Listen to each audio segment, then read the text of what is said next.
and this is Neptio. I have just got my 5-year-old webcam working, so the quality is going to be shite, and there's a bit of lag between the audio and the camera because the audio is the microphone plugged into the computer, not on the camera. So it's going to be interesting. You'll have to bear with me. Okay, well, I'm going to say this first out. I am a religious person. My faith is Kemetism.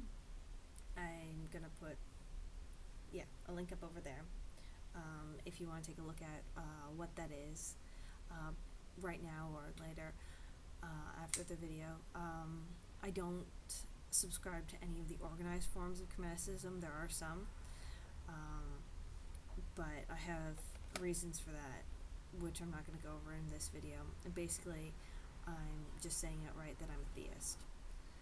I have been watching the creationists versus, the world, science, reality debate on YouTube, and I find the videos for those who are support scientific side great.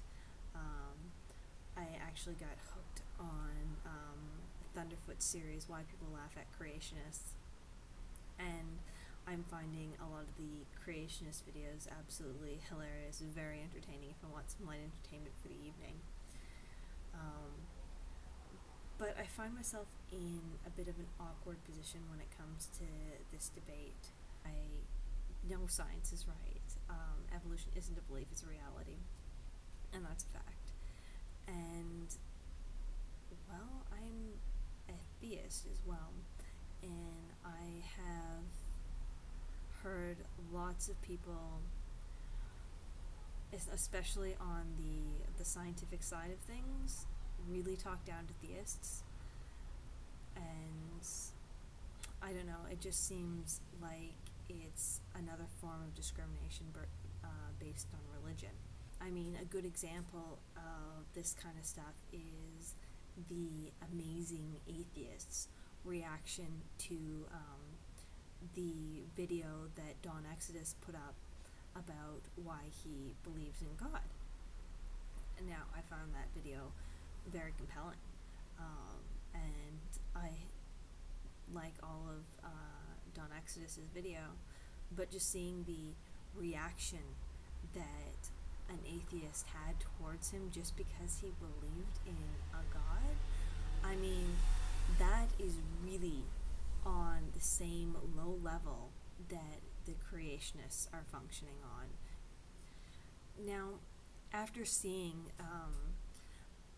Don Exodus's video and the video the Athiest put out, I'm not going to call him amazing, it became quite clear to me that the scientific side of this debate clearly needed more theists, more religious people speaking out and saying, look, we're rational, we follow science, we don't have blind faith. A lot of us really think about our faith and use it to help us grow as people. And for most of us, it's something extraordinarily personal and not to be shared door to door, if you know what I mean. Now, I don't have much of a science background, mostly because I suck at it.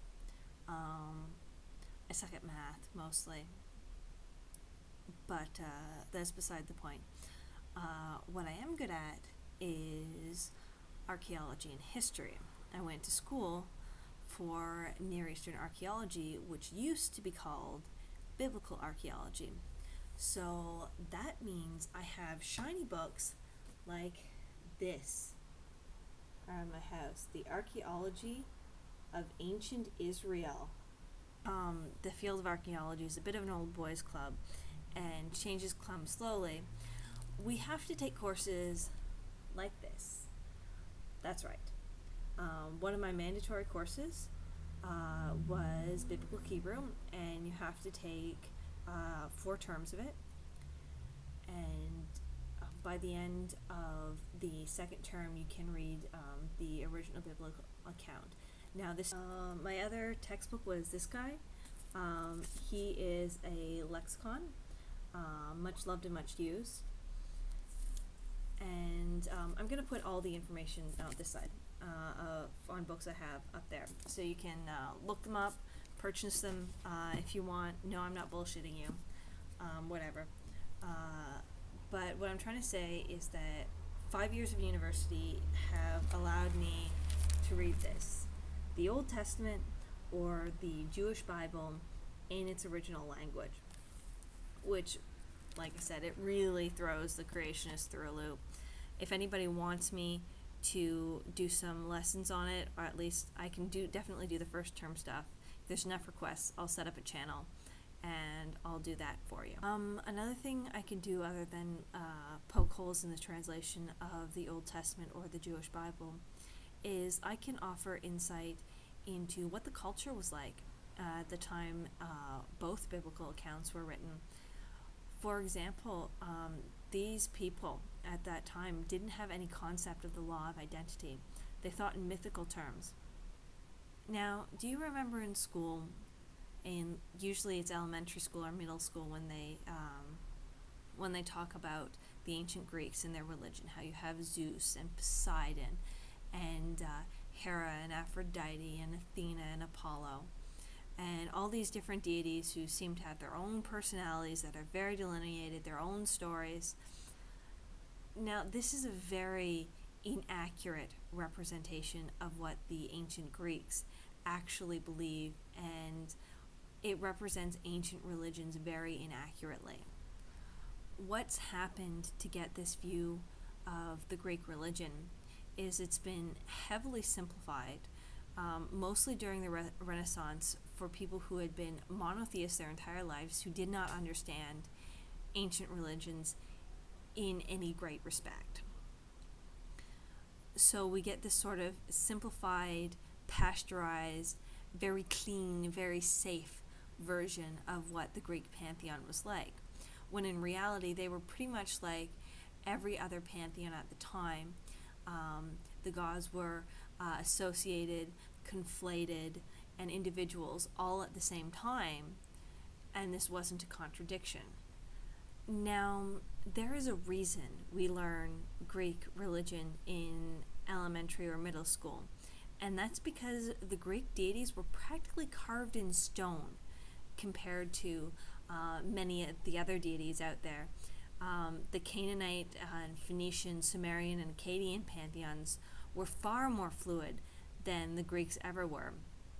And it was around these pantheons, around these religions, that early monotheism grew up, with this fluidness, with this mythic thinking. And they were certainly influenced by the people around them. So in future videos, I'd also like to take a look at what influences the pagan cultures around the Israelites had on the Israelite religion, because nothing gets poofed out of thin air. There is something of an evolution, though I hesitate to use that word in anything but the correct scientific context.